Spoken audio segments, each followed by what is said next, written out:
Jadi ini showcase teknologi-teknologi yang akan nanti dimanfaatkan di IKN. Jadi bagaimana misalnya di sini pengaturan untuk bangunan cerdas melalui control room.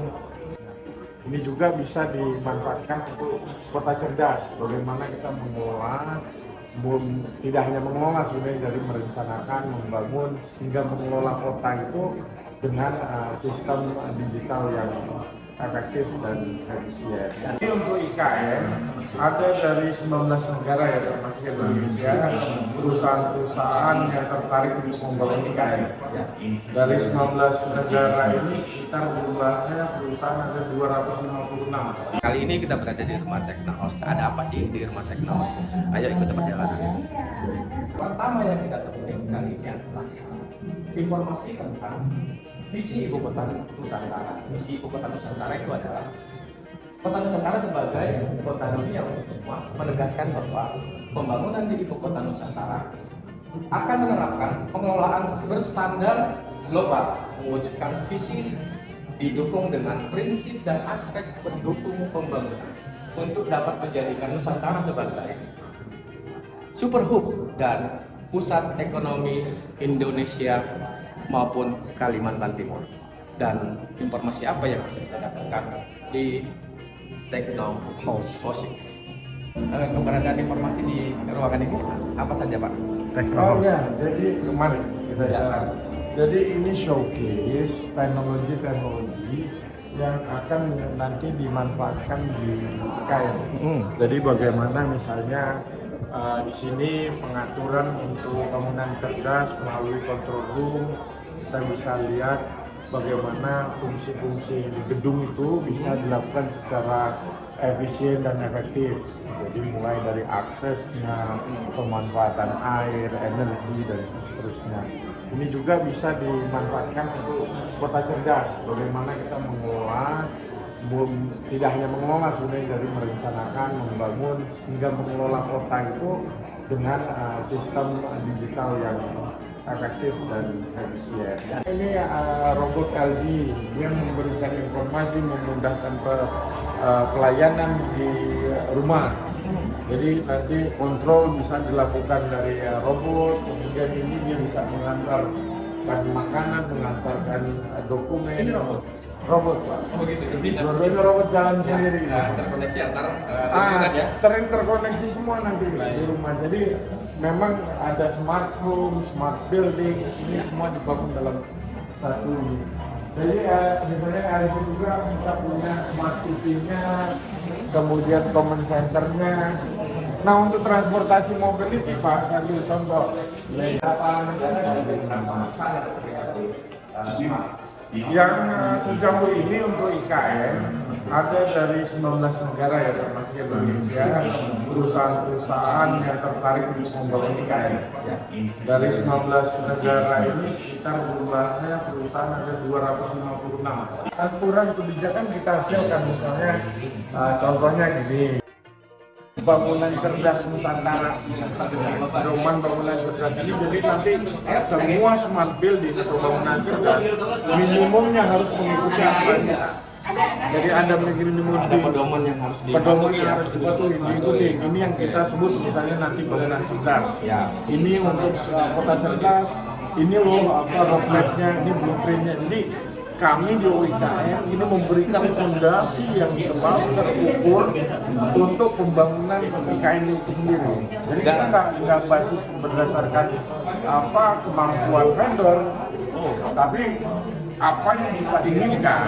Ini baru kemudian kita undang investor, kemudian nanti kerjasama dengan lokal perusahaan nasional. Jadi ada kewajiban ahli teknologi, ahli pengetahuan itu jadi salah satu. Ada 3 yang dibangun, Pak. Hardware itu visi kota, infrastruktur, gedung, bangunan masuk sini. Terus yang kedua software. Software ini sistem namanya. Sistem yang hubungin jalan ke gedung, kemudian ke kantor dan seterusnya interkoneksi, sehingga lebih efisien, efektif, ya kan? Baru yang ketiga ini brainwave. Brandware ini membangun kapabilitas SDM Indonesia, termasuk juga unit usaha. Jadi kita nggak mau juga nanti unit usaha kita jago ngerakit doang, tapi udah mulai harus bisa jago produksi. Makanya tadi misalnya di Skytaxi, di Skytaxi tadi itu kita akan membangun bersama-sama dengan teknologi provider, karena sampai saat ini Skytaxi ini belum ada yang tahap komersialisasi, masih tahap pengembangan. Nah, nanti dengan provider ini kita minta bangun, kita akan bersama bangun research center, kita akan bersama mengembangkan teknologinya, nanti bersama dengan perusahaan nasional yang sudah berkecimpung di sini juga bisa kita gandeng, sehingga ada lompatan teknologi, penguasaan tadi yang disebut alih teknologi, alih pengetahuan itu bisa kita kuasai.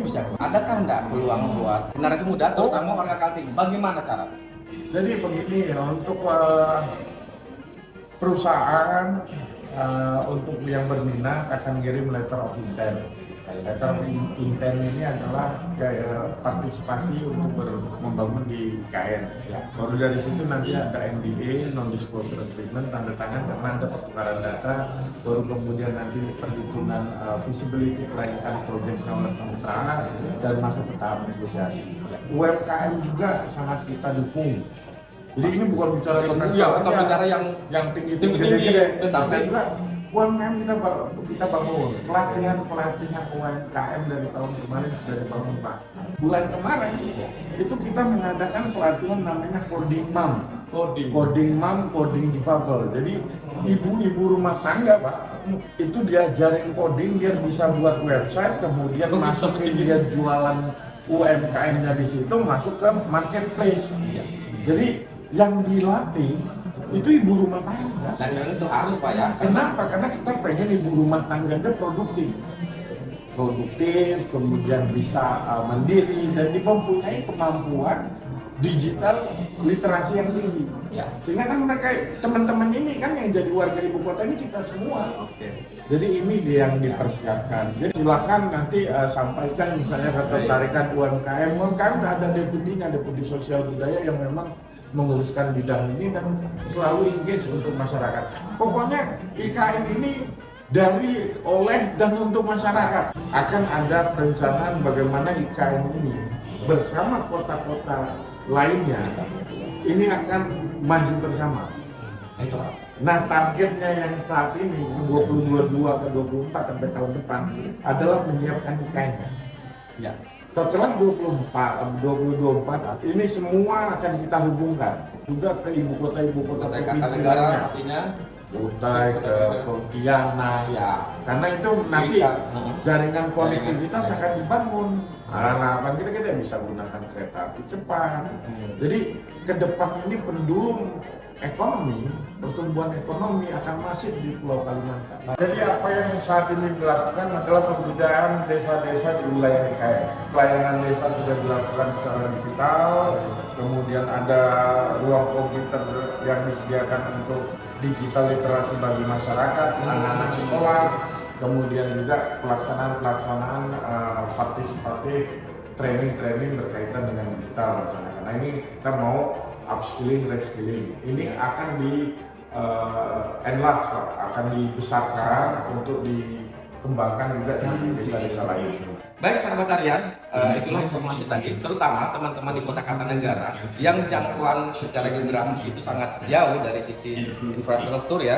Tapi jangan berkecil hati karena semua ini berproses, semua ini sedang berjalan. Tetapi dengan era teknologi dan era informasi ini, manfaatkanlah era digitalisasi ini untuk menggali dan mencari dan harus proaktif. Nah itulah tadi pesan Bapak bahwa masyarakat harus proaktif, selalu menggali dan menggali agar tidak tertinggal dengan perkembangan kekinian.